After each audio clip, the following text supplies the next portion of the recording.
Good evening. Thank you, everyone in attendance. Central Falls City Council meeting, 7:04. Will the clerk please call the roll? Councilman Perry? Present. Councilman Figueroa? Present. Councilwoman Fonseca? Present. Councilwoman Gonzalez? Councilwoman Wagner? Present. Councilwoman Steiner-Stevens? Councilman Boudreaux? Present. We have quorum. Everyone Present. rise for the Pledge of Allegiance. Allegiance to the flag of the United States of America and to the republic for which it stands, one nation, under God, indivisible, with liberty and justice for all.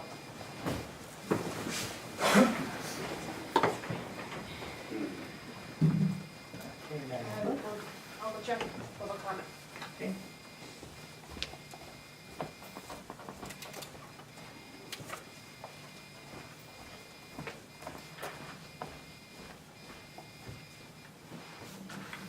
There's no one signed up for public comment. No one signed up. Didn't sign up. Okay. Representative McLaughlin, were you planning on signing up for public comment? Yes. Okay. Just resolutions. Okay. Yes. Agenda I'll items. sign up. I'll sign up. Maybe you want to do- Or each, I'm sorry, during public comment or each of the resolutions? He's just going to speak, I guess, from that particular Okay. resolution or two comes up. Yes. Yeah. Okay. Okay, I'll call you up here. Enlighten us. No, we have no one signed up. Okay. Okay, item number 4. Consideration of petitions for event permit. First one is Holy Spirit Parish, and you have 3 separate events. Spring Festival, 30-week club dinner dance, and the Fall Bazaar. Anyone here from Holy Spirit?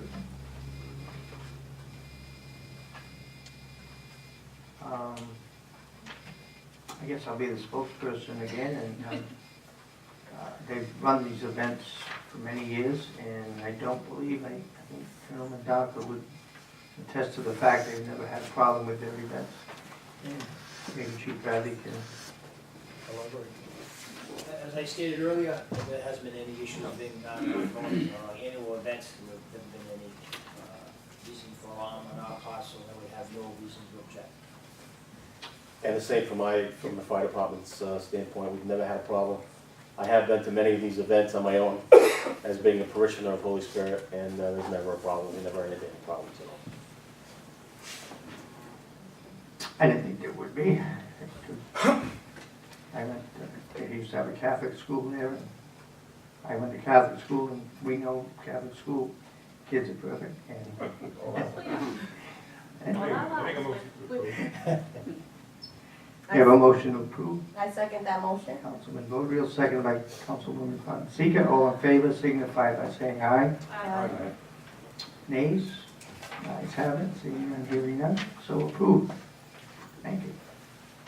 A petition for an event permit by November Criminal Production. It is to close Crossman Street between Dexter and Earl. Is anyone And here? Earl, Okay. yes. I guess the first question, are you looking for extras? We may be, yeah. We I have to remember. Maybe good have to here. get a couple Okay. headshots for you. If you could tell us your name and address for the record, please. My name is Oliver American. My address is 111 Summer Street in Providence. So you're going to be shooting what this summer? We're actually going to be shooting this next Thursday. It's Really? April 2nd.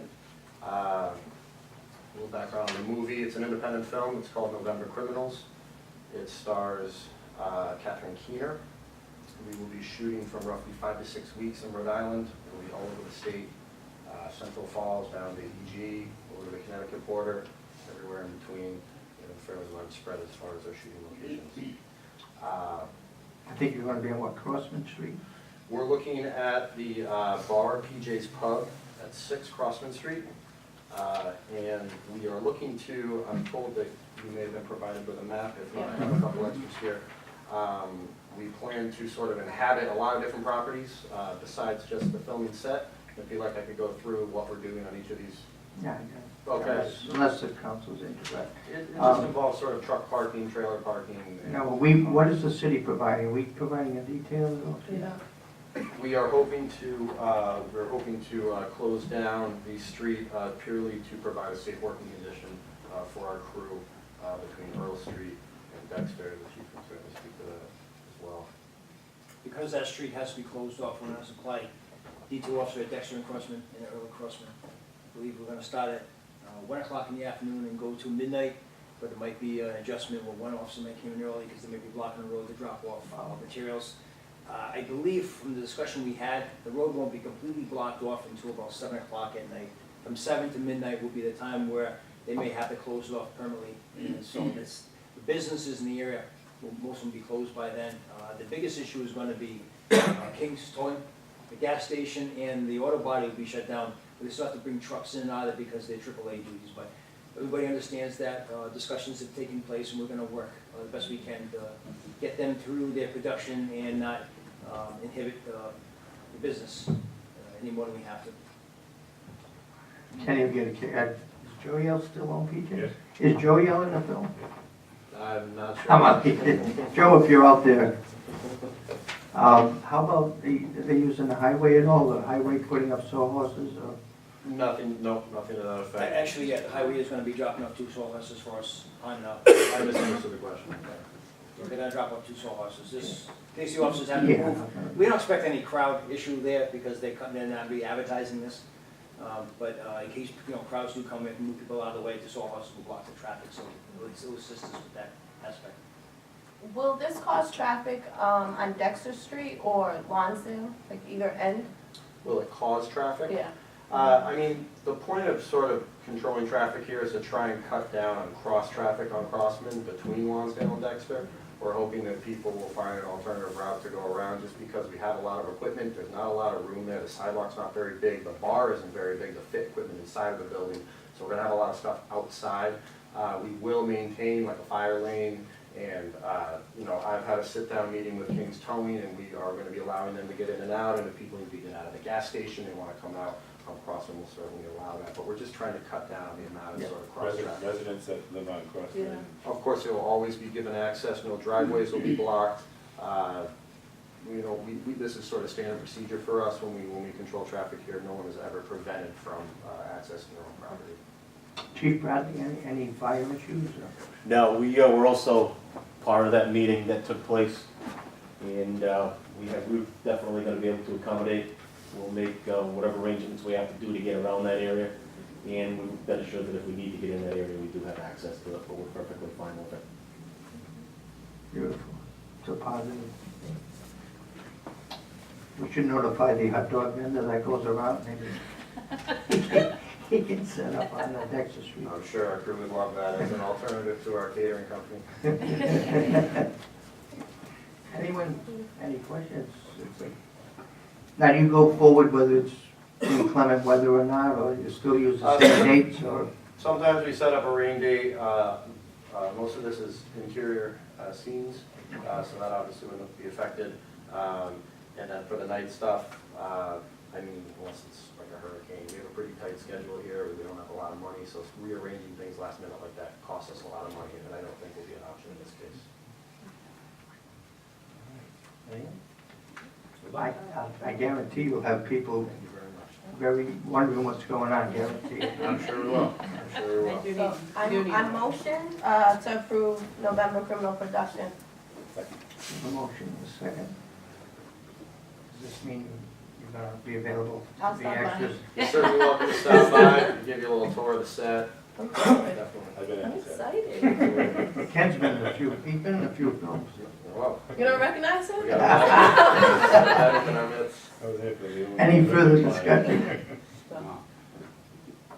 All in favor signify by saying aye. Aye.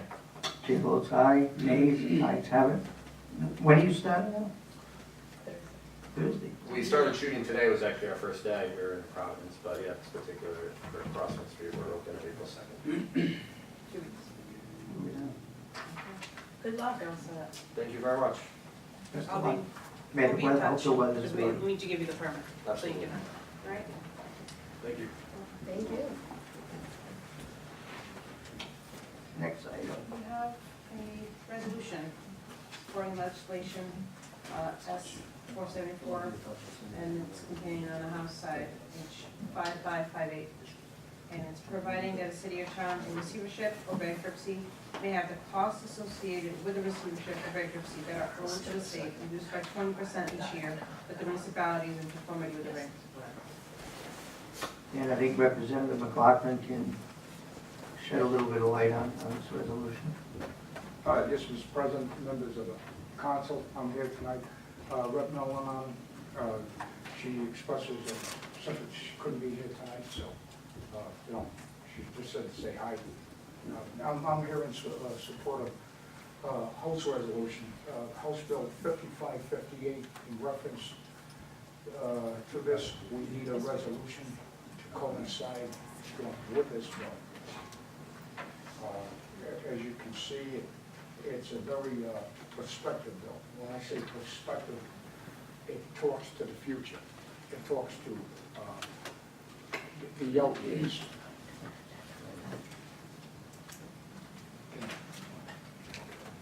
In 2017, we're probably looking at a $600,000 payback, and so on, so on, and so on. According to this bill, it references that each and every year there'll be a credit 20%. That follows the guidelines of the bankruptcy, so on and so forth. So far to this date, we've actually been certified for 3 years as of now. 4th year coming up in July of this year. I'd like to talk to the solicitor on that at a later date in reference to any changes we're going to have to make. But I also had a bill on which was House Bill 5539. It was a good bill, similar in nature, but I really believe House Bill 5558 will do the trick. So I'm asking. Where does this stand now? Is it in committee? Is that out of committee? Is it? It was scheduled for hearing last Tuesday. It was postponed. I think a House resolution is important to go along with this bill, to solidify it. The context, another thing I'd like to speak with the solicitor on is in reference to maybe an add-on on this bill. We actually have the CFO from the state, Lenny. Okay. His salary, 5 years, the amount, I don't know. Yeah, Jim, I really like to stick to just what's before us on this resolution. Absolutely. Yeah, so. But if you could set forth this resolution, at this time. Yeah. But I Just would want a like, little background. It's a positive thing. I think that's what we want to hear. I think, Matt, Yes. there's nothing negative about it. no, It appears that we No, are. it's a very- Me personally, I don't want to go forward with a resolution that it, it's going to hurt us in the long run. it's a very prospective bill. It talks to the old years. But what I'd like to reiterate here tonight, and I won't take up any, and you know about, Mr. President, and many of the members of this council weren't here, but they say in order to move forward, okay, you have to look at the past. Okay. In 18 months, 7 people, 4 receivers. Savage, Pfeiffer, Regina, I should say judges, the staff that go along accumulated a debt of $3.2 million. 3.8 to be exact. In a period of 18 months. We experienced this. So that, I think we're due some money back. So, with that said, thank you. I Thank ask for you. your support on this resolution. Thank you. I make a motion to take this resolution. Matt, you want to shed some more light on what he's, yeah, I just wanted to, Mr. President, one other thing. you're like Columbo, one other thing. Person in my district, Joe Gross, got a couple of flat tires. Yeah, asking for we take that up at consideration. the Claims Committee. Well, fine, thank you. Thank you. Matt, you, it's a good. Yeah, I just wanted to give some history to this legislation. It was originally drafted last year with Representative Da Silva in Finance. Representative McLaughlin very eloquently outlined what's at stake here, which is the receivership tab. The bankruptcy plan provides that the city start repaying $600,000 a year back to the state towards that 3.2 million fiscal 17. So it'll be next year's budget, unless this legislation passes, that's essentially guaranteeing 4% tax increases for the next 7 or 8 years to pay back that money. The language is written in such a way that it would only apply to the city of Central Falls because we're the only city that's gone through both receiverships and a bankruptcy proceeding, and provides that when the bankruptcy judge certifies that we've been in compliance for a year, 20% of the debt's automatically wiped out. Because we've been certified for 3 years, that would mean if the bill passes, 60% of the debt is wiped out immediately.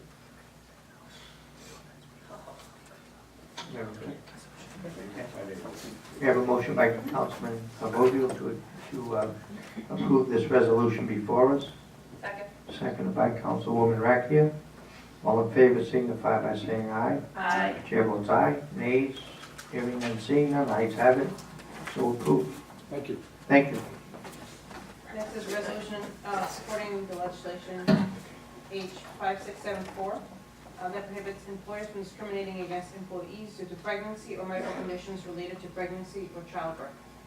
I'd like to ask the council too, if we can move it down a little bit, and hopefully Councilwoman Gonzalez will be here because she's the one that originally came forth with, I think it was, I don't know if it was in the form of an ordinance, it was local, about 6 or 8 months ago. She could really speak on this, so we'll give her some more time, we'll push it down. If, with your approval. Can we move to number 7? Sure, yeah. We approve that change, we're gonna move right to 7, we're gonna push Move to 6. 7? Yeah. Resolution of the Central Falls City Council supporting legislation H 5836 increases the state's share to support local public libraries in distressed communities by an amount equal to the amount paid by the distressed community, city or town in the Ocean State Libraries, OSL, annual assessment charges. Matt, I guess. I can provide just a little quick background on this. The library formula currently for state aid to libraries is based on 2 things.